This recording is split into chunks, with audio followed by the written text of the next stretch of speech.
Ito request na. Ito pong video na to, papakita ko lang. Kilala niyo po ba yan? Oo. Play natin. Mas maganda. Ano ba ang English sa bobo? Damn! You idiot! Wala kayong ChatGPT dyan, ha? Ano ba ang English sa bobo? Sus, kunwari pa kayo wala kayong ChatGPT dyan, ha? Yung kunwari pa kayo lahat na wala kayong ChatGPT. Si Sarah yan. Si Sarah, bobo. Oo. Paano magiging presidente at walang kaalam-alam? At saka kahit kahit simpleng bagay, kinakailangan pa niyang magbasa. Kaya, Nakita mo nga nung hearing sa Congress, di ba? May suot-suot siya na na hinihintay niya na idikta sa kanya kung ano. O kaya meron siya katabi, bubulungan siya kung ano yung isasagot niya.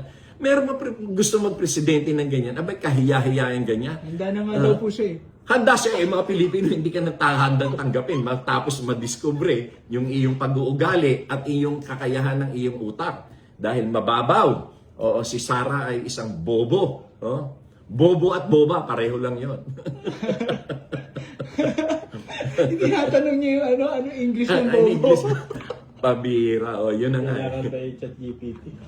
Kailangan pa yung chat GPT. Thank you, Secretary. Okay, maraming salamat din. Maraming